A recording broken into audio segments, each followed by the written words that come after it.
Tigers, the team that plays to win for you and me.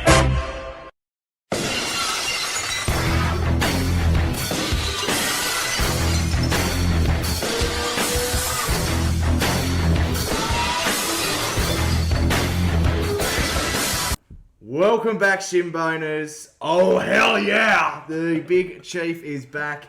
He won't like to say this. He's demanded the Stone Cold Steve Austin. I am not at all. For his return. It's good to have you back.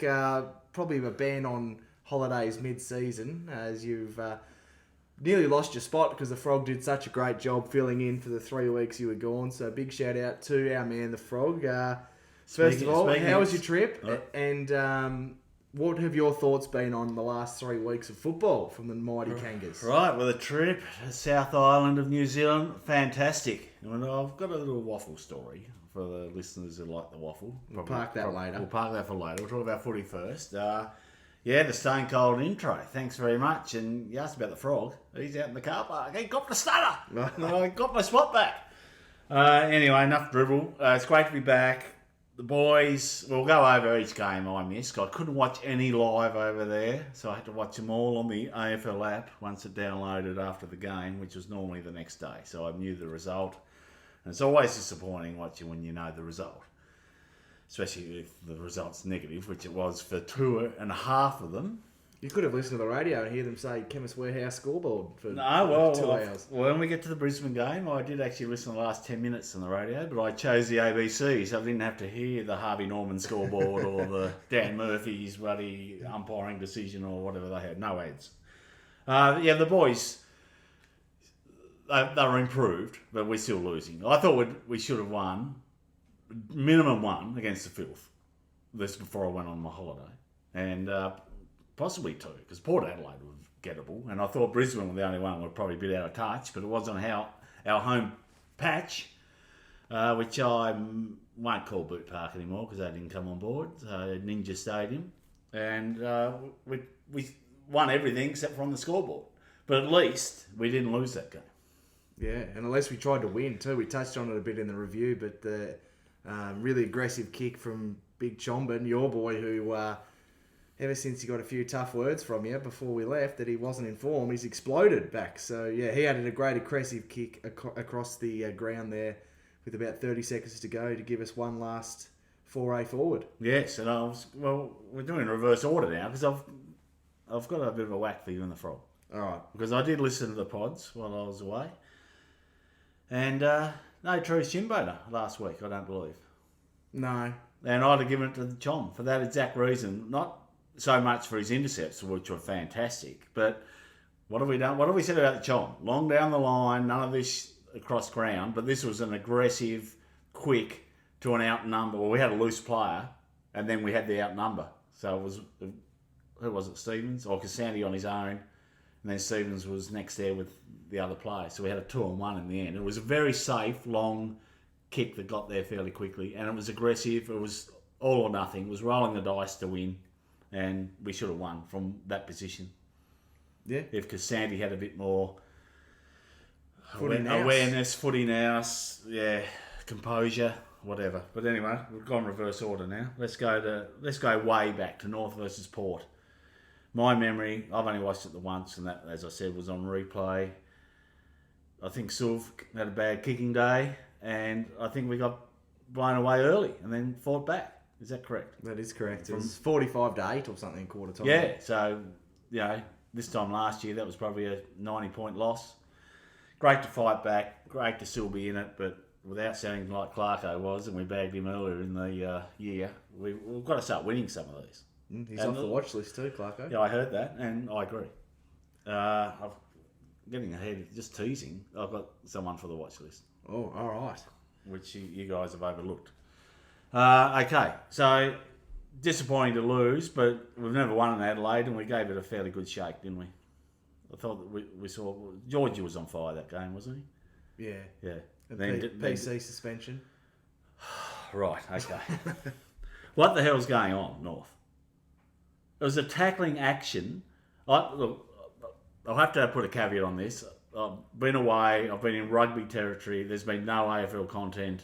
Didn't even read a lot on the AFL website, so I don't know what the arguments that we put up to defend him. But I saw the AFL put up he had to turn him, spin him, put a pillow down, make him comfortable, check on his welfare as he tackled him. It was ridiculous. It looked to me that the Sin, he tried to dive forward and probably milk a free kick, push in the back, which every AFL player pretty much does.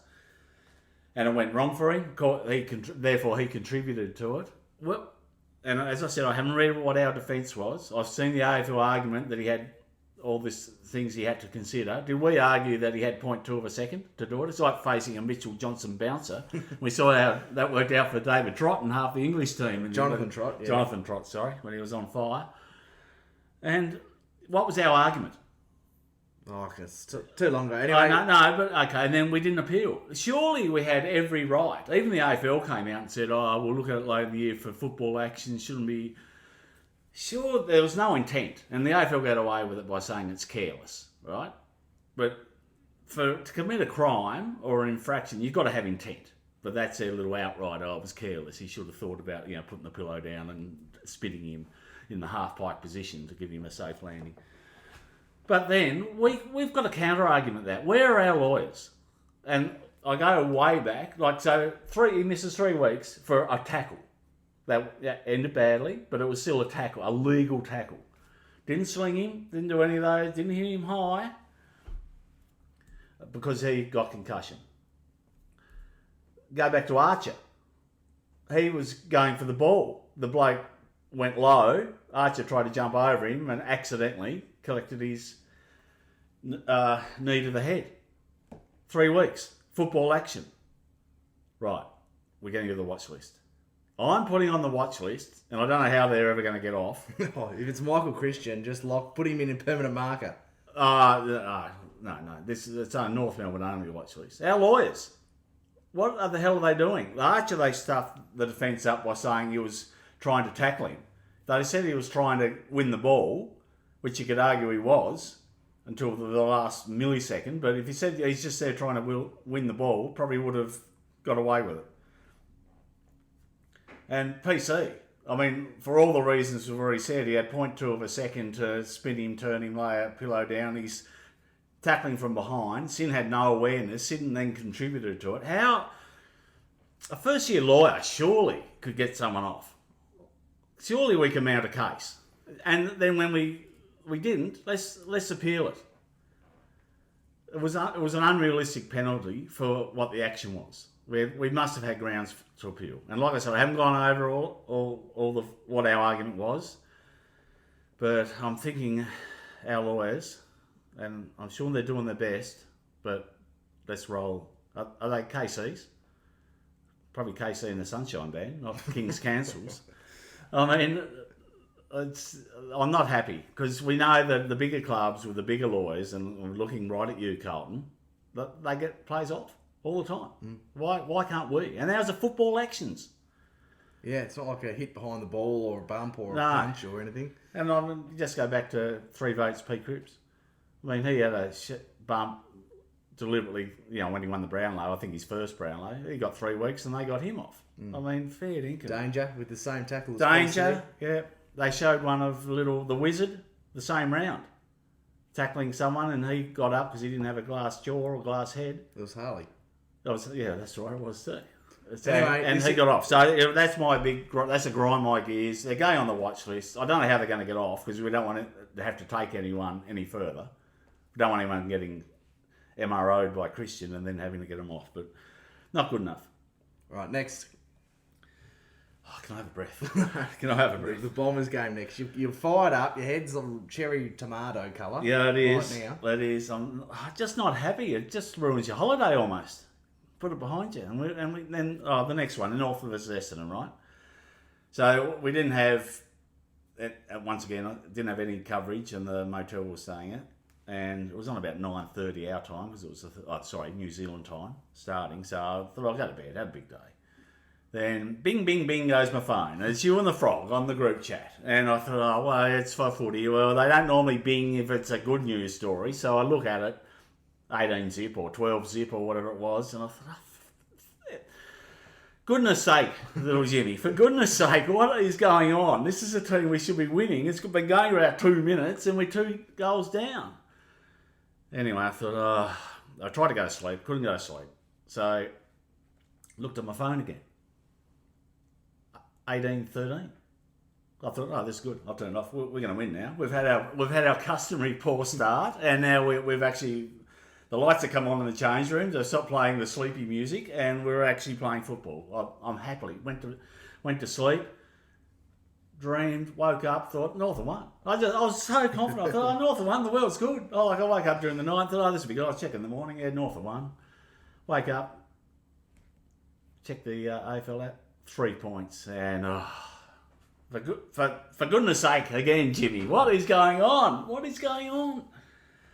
So yeah, what's the replay and saw who played well in that game? Remind me.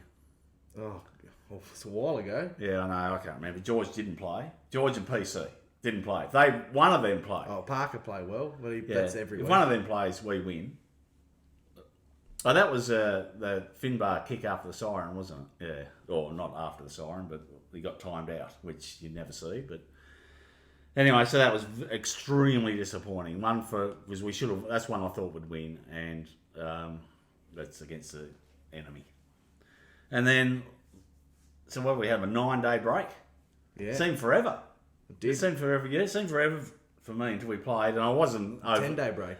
I wasn't overly confident and very disappointed that I couldn't be there, because when I booked the holiday, I thought, I bet you I get stuffed. They'll play in Hobart when I'm away, and the last Sunday I was away, they played.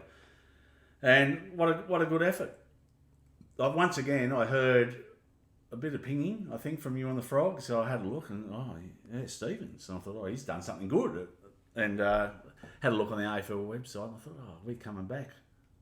And I thought, I better listen. So I put on the ABC Listen app. Listened to the last. As soon as I turned it on, Brisbane kicked a goal. I thought, turn it off. I almost did, but I was hooked. And I hate listening on the radio because you can't see. The commentators don't describe it properly. But, I suppose in a way I was happy with the draw. We kicked the last score. We had the ball in hand in forward 50 to end the game. And a couple of costly mistakes, and we won all the vital statistics except for the only one that really counts, the scoreboard. And I'm very proud. And you're looking at me, and you can see the shirt I've got on, and how good are the CCC? Yeah. Let's go through them. X dominant, 10 votes. Well, yes. Speaking of, Tom, hang on before you get there. Players you were talking about that performed against Essendon, he was best on ground. So. Oh, big X, against the Goldie. Yeah, that's right. Parker, fantastic, hasn't he? He's gone another level since I inducted him. And you take the credit for that? Yeah, absolutely. And poor old Arch couldn't be there, obviously. And George Wardlaw, best on at halftime for mine. I was watching it on replay, so there's no stress or pressure because you know the result. But at halftime, you take into the fact he was playing on Lachie Neale. Lachie Neale had the first clearance of the game, and Jared Healy basically gave him the 3 votes from that one act. But then you didn't see him again. And it wasn't all George playing on him, but when George was on, I think he was on him. I think Simpkin and Parker had runs on him as well. I've got a little gripe. I had him best on, along with X and Chom at halftime. Yeah, well, I've just looked at my notes. Hang on. Then I listened to the pod, and we're going through. We've got the top 3 are all CC, and I thought, poor George is a bit stiff. He's only getting 2 votes. Didn't get any from either of you. Yeah, well, I had him second best on at half time behind Chom, but he didn't have a great second half. No, I think there's a bit of... I think mostly when you do votes, that's why we vote at half time, and we write notes for the quarters, but it is hard. It is easy to have recency bias and forget about the first half. But yeah, look, it is hard to do them, especially when we've got a lot of choice, which isn't always the case. But I thought George was a bit stiff, and he's been playing fantastic football. Black boots are back. He's got the longer hair. He's unbrushed. Unbrushed, unwashed. Not sure about the shirt tucked in though. Don't know about that. He's been rolling with. And Jared Healy, who I don't rate as a commentator, but he gave George the biggest compliment you could get. Not just as a North Melbourne footballer, but as any footballer, when he compared him to the great Wayne Schimmelbusch.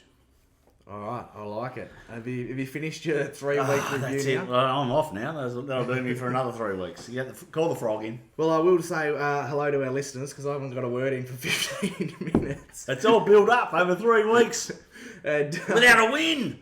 I've done a bit of a boffin deep dive. Oh. Right, so I had a look. Obviously, our draw against the Lions. I was just scrolling through the AFL app, and they have little notes when you go through the timeline of goals because I was having a look. And it said it was our second ever draw against the Lions. So I thought, oh, well, good content for the pod. I'll go back and see our first draw. So our first draw against Brisbane was round 3, 2003. It was 16, 13, 109 apiece. With Digby Morrell kicking 5. Simo had 31. And pod favourite Anthony Stevens had 24 as well. So, a bit of boffin work for you. All right. Digby was a bit of a cult hero, a bit of Finbar status about Digby early on. And just to go way back in the memory, he was playing, I think they were the Murray Kangaroos then. I could be wrong, but it was North Reserves. And they were playing Tassie, because Tassie had a team in the VFL at that stage, or the Reserves Company, whatever it was bloody called back then. And they were playing at Ulverstone. Olvie. Well, the Frog and I drove down to watch Digby, and I think he kicked 7 that day, because he was, I think, was that back in Pagan's time? I reckon it was. And I don't know why you're asking me. I wasn't even no, there. you weren't, but I'm just thinking out loud. And Dennis, very much stuck to his players. They didn't promote readily from the juniors, and if they did, they mostly sat on the bench for a fair while, and they came on and didn't have an impact. They were back on the bench. But Digby kicked 7 that game. I still remember it. Right, let's get into our preview of this week's game then. I'll be there at the MCG Sunday 1:10, back in prime time, baby, after the 4:40. We're in our other favourite time slot. Up against the Tiges. So having a look at the last time we met, I was actually there as well. The last time we played Richmond.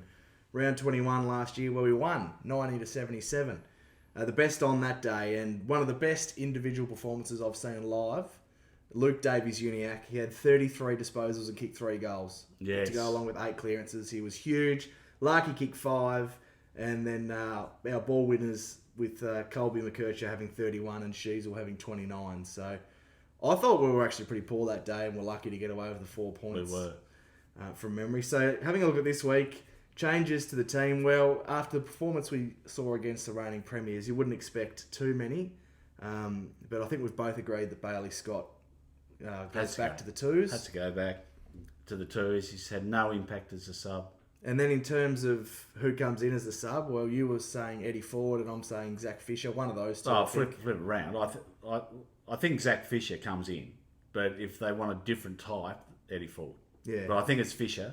Just to make that clear, you're putting words in my mouth. I think it's out of those two, and I think they'll go with Fisher. And, he's more a like for Scott. Yeah, from watching Clarko's press conference today, he also mentioned that Jai's taking some bereavement leave. He's lost a family member, so we send our thoughts out to him and his family. So Clarko's pretty confident that he'll play this week, but that's an ever-changing landscape that is with dealing with loss. So It is. We don't know. We're not going to predict a change there either, but We need him. He's been in pretty good form, Jai. And what about his left foot kick?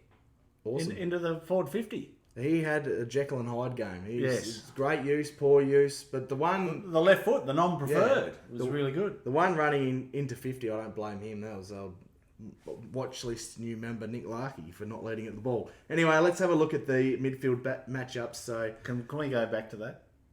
okay. Because to paint the picture, he was running through. I think he'd had a bounce. He was trying to evade a tackler, did the sort of the shimmy, running full pace, and had to kick to full forward.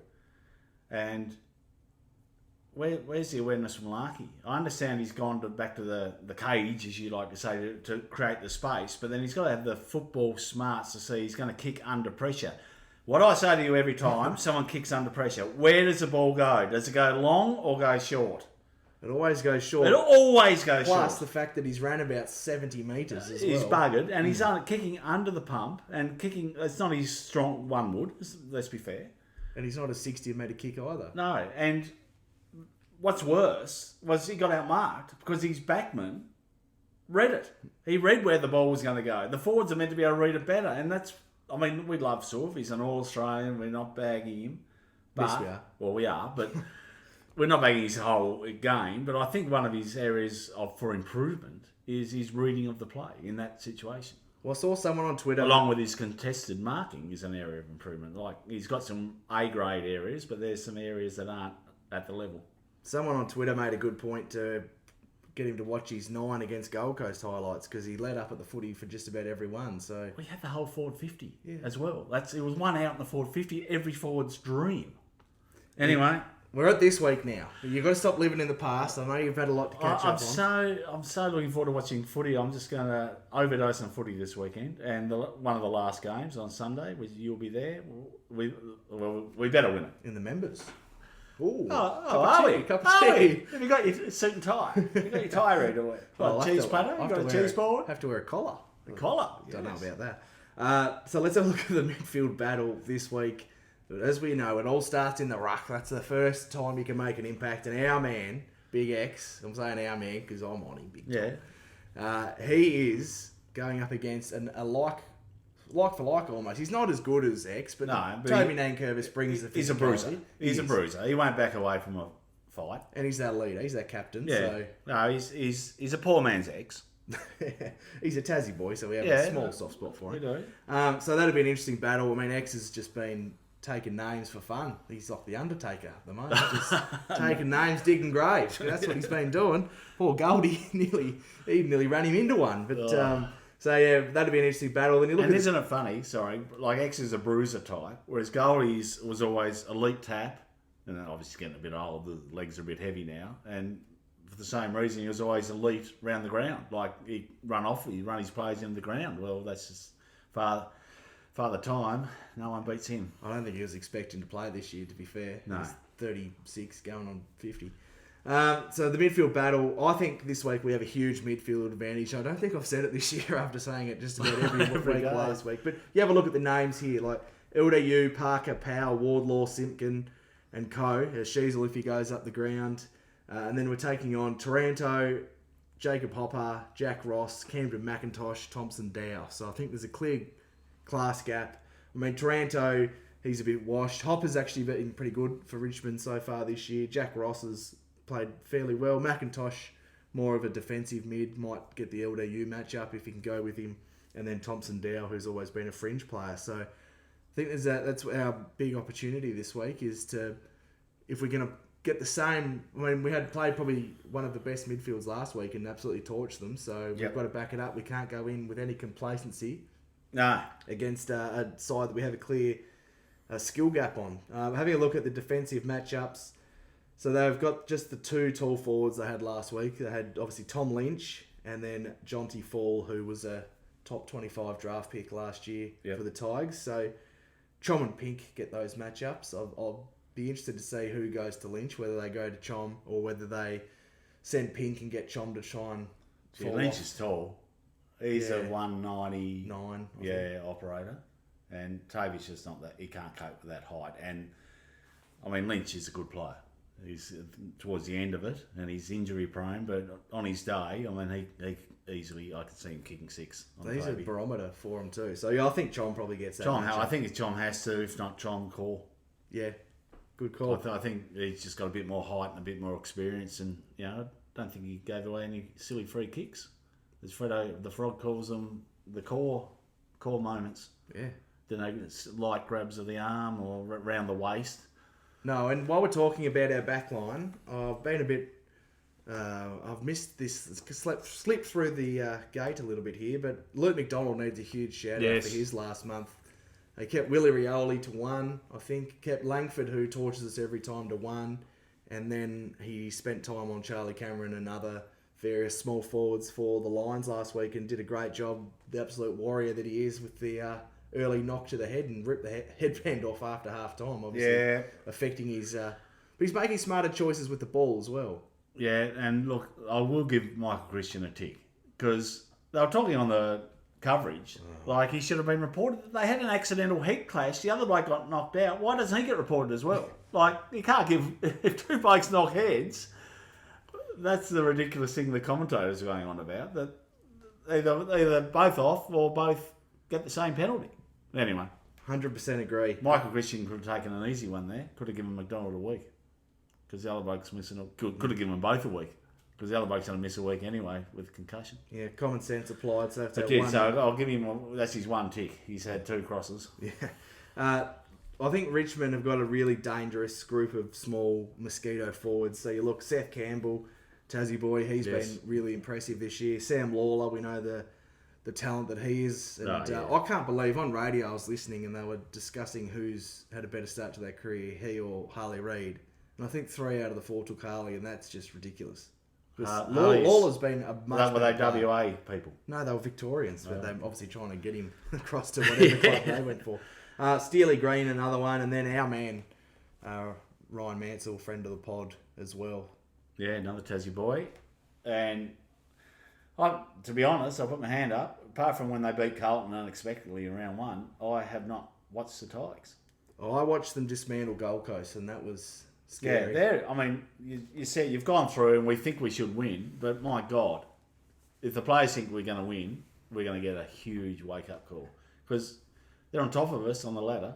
They've won 3, beaten Gold Coast and Carlton, who made us look silly. Yeah, and let's just try and win the first quarter to start with, because we're still 0 from 9 in first quarters. It's ridiculous. And it's a very winnable game, but they'll have it as a winnable game. And the big drop, it's an 8-point game. It is. Because of the trade. And we're not going to go over that again, but we have to get on top of them. And they're 6 ahead of us at the moment. So it's such an 8-point game. And then, of course, we get them again down at Boot Park. And, Ninja Stadium. Both. But they won last week and they play well at the MCG. That's the other thing. We haven't played there, have we? We played Melbourne at Marvel. Yeah, we haven't played there this year. Yeah, no, we hardly ever play there. So different dimensions. Games there this year. Yeah, different dimensions on the ground. We're a lot wider. So we're going to need that run, which is why probably Fisher will come in. Maybe the last hurrah for Bailey Scott, but I really think because he will give run, but we'd like him to get the ball and then use it well. We're asking a lot. He should be setting his park run up, just doing 10Ks up and down the wing. Then you have a look at the forward line matchups, and they've got a lot of experience in their back line, Richmond. So either Miller or Bolter will get the Larky matchup. Then Finbar and JD as our other 2 talls will get either, whichever one of Miller or Bolter, as well as Vloston, who's been in good form. I think Zerha probably gets Nathan Broad for company there, who can play on talls and smalls. Another pretty good one. But then you look at their users out of halfback. So they've got Sam Banks, another Tassie boy. They'd have the most. Maybe they should move Richmond to Tassie. There's a lot of Tassie boys. Tom Brown, who had the game-saving tackle last week. I don't know if you saw that. Yes, I did actually. Not live, but I saw it on some AFL. And he's in the top 25 players according to Champion Data this year. Yeah, well, he was a first rounder, late first rounder when he was in his draft years. He's taken a little while to develop. And then Jaden Short, who missed last week, but by all reports is set to come back in as well. What's going to happen when one of their players, let's say Toby takes a mark, Toby Dan Curvis, 50 from goal. Well, Jaden Short... Do you reckon we should have someone on him? He's got a handball to short, or it might be some other bloke who can't kick it? Because they use him, he's the user by foot. So maybe Costanti needs to wear him very tightly. Yeah, and just on, I suppose we better have a bit of discussion about the 3 tall attack. He's sticking with it this week, or maybe Geordie Payne comes in, or because of the bigger ground, you want to bring the ball to ground with a contest. Because Darling had a great last quarter. He did. Other than that, I almost put a line through JD, but he was pivotal in the last quarter. What do you think his matchup will be? He probably gets Vloston, I reckon. Yeah, Vloston's very clever, but then so's either that or Miller. Because Vloston won't be able to go to Finbar. Yeah, it's going to be interesting because Finbar's ground pressure, what's that been like? Okay. It's going to be. There will be a wide ground. It's their home ground, so they'll be switching and running. They're a pretty quick team with some of their players you've mentioned. Be interesting. Well, decision time. I'd probably stick with JD for one more week, but Geordie's not. He's pretty close, isn't he? And I think Costanti is just holding on as well. Yeah, I think he did enough last week. So that'd be interesting. Time for Baz's big call. And I shouldn't have changed because Neil only had 19. And I initially said that he was going to get under 25 till they dropped my man Willfield, and I changed it. Yeah, So, shoulda, coulda, woulda. You can't get the ball when George has got it. It's pretty simple. So my big call this week is that the man under a lot of pressure from all North fans and hasn't really got media wide yet, which is surprising because someone like Kane would be all over this, but Nick Larkey's had a poor last month, but I think he responds on Sunday and kicks 4+ in a win. Yeah, like it. I think he's going to have to. He's got a good record against Richmond, but our forward line in general does. Obviously, my man Cam as well. Yep. Usually has a field day against the Tigers, so that's my big call. And time for a prediction. I've got the Kangas getting up by 23. Win number 2 in the bank. Right, I'm going 5 goals. I think you'll have a relaxing last quarter in the members. Yeah. Why are you in the members? You're a man. We're a people's pod. What are you doing in the members? Well, to provide some context, I'm flying over. One of my mates lives in Adelaide. He's a Adelaide supporter, so we're both flying over to Melbourne to watch. So we're going Saturday to Collingwood and Adelaide, and then North and Richmond on the Sunday. But he's a MCC member. Oh. So rather than shelling out the $40, he gets a +1 and we go and sit in the members. Oh, nice. On the wing? Yeah, they'll get a shock. You should be safe from all the Collingwood ferals and the members. Yeah. They won't be anywhere near it. Only your Edward Maguire types. Yeah, exactly right. If you see him, just, give me some advice on some of his comments over the years, which we've probably highlighted. Yeah, 1 or 2. I'll be more sort of looking for Sam McClure as probably the number 1 target at the moment. Right, so podcast number 113 today. Yes. So we're going to go through our favourite number 13. This one was really easy for me. I loved this guy during the sort of early 2010s to mid 2010s. Lee Adams, for me. He played 104 games. We all know the concussion cut his career short, but I reckon he went through a 2 or 3 year stretch there where you just locked him in for 20 and 1. Yeah, he was very good at that high half forward as it is now, but he was almost one of the pioneers of it. Like, coming up and being the, 5th on baller. Like, he was very good at that. So very tough. And I suppose, Brad Scott was a coach, so he got that going as well. But he was certainly one of the pioneers of it, if not the first. And very good. Tough. That's why he got concussion. You don't get concussion if you don't put your head over the ball. Yeah. And I remember, it's been a real gripe on the tribunal, this pod. Oh, you're going to talk about the Chris Judd? Yes, the chicken wing. And he got nothing for it. He almost pulled his bloody arm off and started beating him with it.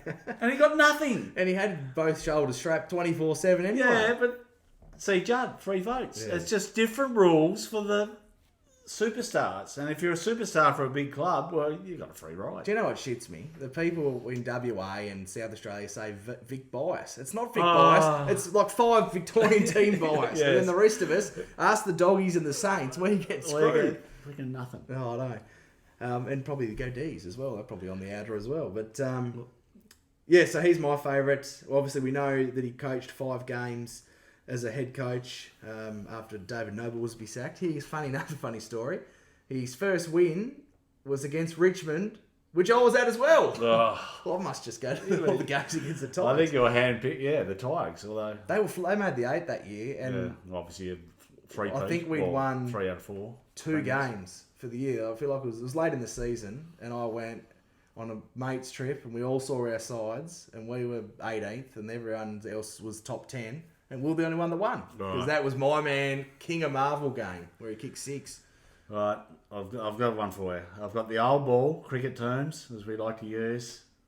I'm in my 35th over of the day. It's 40 degrees. I'm bowling a half volley outside off stump. What's your favourite Richmond game you've ever been to? Oh, my favourite one? Well, 2014. Look at you. You've got up and about. Well, 2015 maybe. I can't remember, but it was one of those years. And we're down. I've told this story on this pod about 100 episodes ago, so we'll do it again. But we're about 6 goals down at half time, flat as, and one of my mates' texts was all over the text, telling me, North are crap, and Tiges this, Tiges that. And then what happened from there? Because they had the press red for Ed, but it was the Richmond edition with KB and co. And what happened from there? Well, we came out, ran over the top of them. I think Boomer kicked 3 in the third quarter. Yep. Drew was everywhere, and we got the chocolates. And Yeah, big don't comeback. worry, I might have told him about it once, twice, or 100 times. So after that, Favourite Richmond game, love it. um, There's nothing better than when you're there and you're down and out and then your team rolls. you and And I, the crowd surge. you and I at the 2014 elimination final Yes. springs to mind. Right, let's get into our tips for round 10. Should be a great round of football after what we saw the closest round of football in about 60 years last week, which you missed. So now you're back, it'll probably be all blowouts. Yeah. Well, as long as we blow Richmond out. So we're going to get into our tipping thanks to SC Rings. We'll start Thursday night. Did anyone get a 9 last week? No Niners, No and Niners. Bulls cooking still on top. We've only... Oh, sorry. He's flying. Is he? Yeah. He's been on top for about 5-6 weeks. So I did hear when I listened in New Zealand that there was a 9 winner. Yeah, we've Or had 9. one. We've had one. One all year. Yes, it is hard to tip 9. Right, so we'll start with tonight. The Suns against the Hawks up in Darwin. Well, I'm still not all over because I only just got back late yesterday. I'm not all over the AFL news, but I did see that Hawks are resting quite a few players. I don't know who. Well, I can tell you if you Because like. they're coming off a 5-day break and they're playing obviously up in the steam pot of Darwin. They've got Gunston, Bruce, Meek, and Impey all managed. Well, Bruce has only been a sub. So. And they've got Although Gunston Scrimshaw, Cal Shadir, Tom Barras, Cam McKenzie, and Ned Reeves. So it's not as bad as it sounds. No. Okay. I'm still tipping the Gold Coast. Yeah, I'm going the Suns as well. And that wasn't my phone going, just for the That was a laptop. Must have been long-time listeners. That was might have not been my phone. Clarko coming through. Friday night, the Swans and the Blues. Well, I'd just like to say, I'm hanging in there in the tipping. I don't know where I am because I've been away, but I did all mine 4 weeks in advance. And I even did this round in case I didn't have time or there was a plane delay or something. So I've done mine, but I did check and I was on the Swans and I changed to the Blues. And I don't really know why, other than I think they'll win, which is the only reason to tip someone. I have no idea who's going to win this. They're both pretenders, so I'll just go the Swans because they're the home side. Collingwood and Adelaide at the MCG. Oh, I think I went Adelaide. Yeah, I think I'm going to go the Crows as well, actually, because I'll be there and I won't want to be hoping Collingwood win because Yeah, I hope they all clear out at 3/4 time. yeah. Port Adelaide and Geelong. Geelong. Geelong too, not very confident in that. The Giants and the Dockers. Giants. Giants for mine as well. The Doggies and the Bombers. Doggies. Doggies for me. We've both got the Kangas. Carnac Kingdoms. And then the Lions and the Demons. Oh, the Lions, they'll bounce back. And West Coast, same for me. West Coast and St Kilda to finish the round. Saints. I've got the Saints too, but West Coast still on donuts. still haven't won When do we play? in about 3 weeks. They'd have that circled and Yeah. underlined, wouldn't they? Don't you worry about that out at Hands Oval. Yes. And of course, Indigenous round, Sir Doug Nichols round over the next 2 weeks. Didn't mind our Guernsey this year. I think we've put out a few average ones. I like it when they put the blue as the predominant colour Yes. in Indigenous Guernseys. I don't like it's too white. Yeah, I agree. And Richmond's is yellow, so they must have a black one. Surely there's going to be white and yellow running around on the weekend. I wouldn't have thought. I like a darker colour. I haven't looked at ours. I thought you said ours was more blue this year. No, I said it's okay, but I like it when it's more blue. So unfortunately, the last few years it's been predominantly white with the design additions being blue. So Yeah, okay. I like it the other way around. Right, let's get into some waffle then. You've got a couple of stories you want to share from your time away. Well, I've had a fair crack on the mic this episode, haven't I? After getting the intro, I thought I'd better contribute something, whether it was good or not. But, yeah, so New Zealand, fantastic. If you don't like spectacular scenery, friendly people, don't bother going there. But it was fantastic. Very Lord of the Rings type scenery everywhere. Mrs. Baz loves Mrs. it. Baz loves it, doesn't she? And anyway, so we're in Queenstown. Everyone's probably heard of Queenstown. It's a bit of the thrill seeker capital of New Zealand with the bungees and jet boats and everything. Anyway, Mrs. Chief and I went up to did the luge down the mountain. And that was fantastic. And just to paint the picture, if you don't know what the luge is, it's like a cross between a go-kart and a tricycle. You're sitting on the ground like a go-kart, very low, very low. You've got a trike-type steering operation, and there's no accelerator or anything. It's all gravity-driven. So you got a steering wheel and pull it back for the brakes, right? There's 2 tracks down this mountain. Okay, so forced by gravity, so we don't want to brake too much, right? Because it slows your momentum. And you like to think you're a bit of a Oscar Piastri, Max Verstappen. I do, and there are a lot of there's a lot of traffic, so it's great fun when there's 2 people going down thinking they're going fast, and you just go straight past them. It's fantastic. Anyway, so I treated, I had 6 runs, 2 tracks, 3 on each track. I treated each run as a bit of a qualifying lap, right? The first one, you don't know the track, so you're a little bit cautious. The second time, you think, okay, I've got this covered. So my 3rd run overall, 2nd one down one of the tracks, I've nailed, it's all down, like I said, it's all downhill, so it's all gravity fed, so it's all about being smooth around the corners and maintaining your momentum and pace. Anyway, it was a big hairpin corner, absolutely nailed it, right? Lots of momentum down this long straight into a tunnel. I thought, I'm flying. I am absolutely flying. This is I'm pole position. Pole position's mine, right? Come out of the tunnel, only 2nd time down this track, and thought, oh, that corner's a little bit sharper than I thought, and bang, straight into the wall. Oh, no. Yeah, along the wall. It's a bit humped. Flipped me up, rolled it, bark off me everywhere. I did see the footage. Yeah, well, it's just still there. Oh my God, I'm just seeing it live for the first time here. Slowly healing. It's all scabbed up. Anyway, on my back, cart's spinning round on the middle of the track.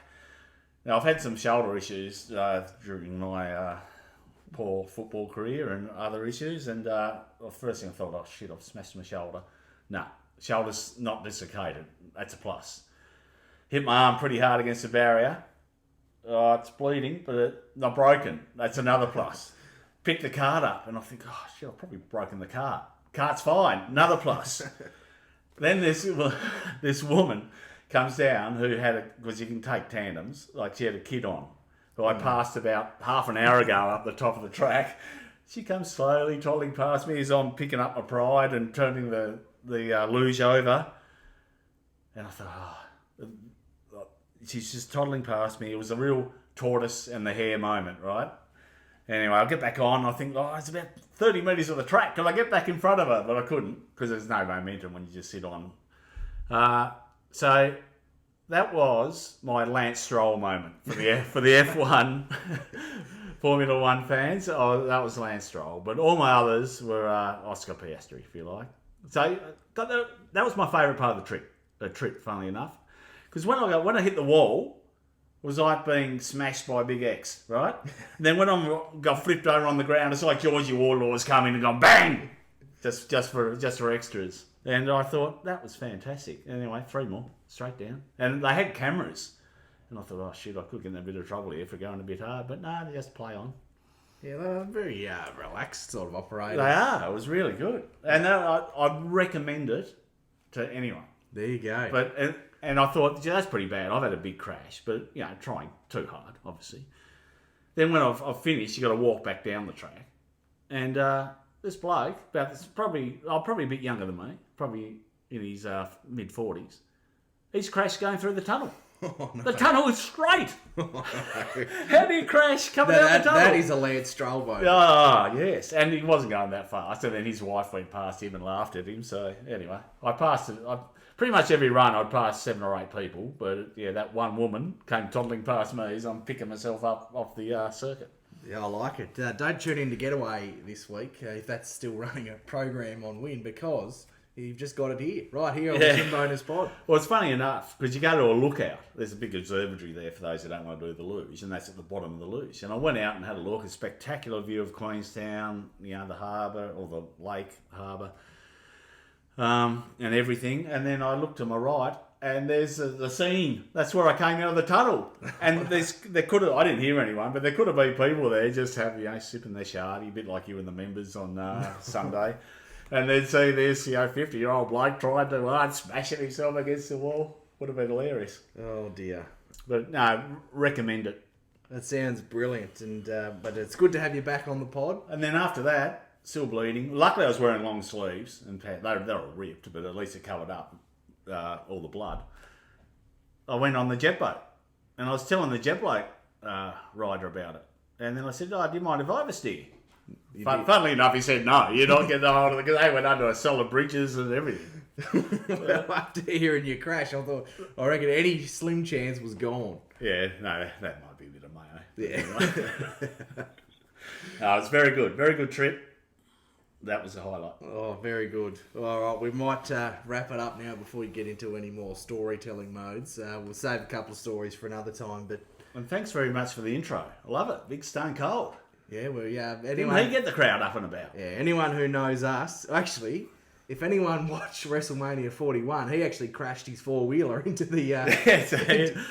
Happens to the best of us. It does. But yeah, any long-term listeners would know we're avid WWE fans, so I thought it was a very appropriate intro. Yeah, no, I appreciate it. Thank you. As we are recording, it's just come through the fixture for the second half of the season.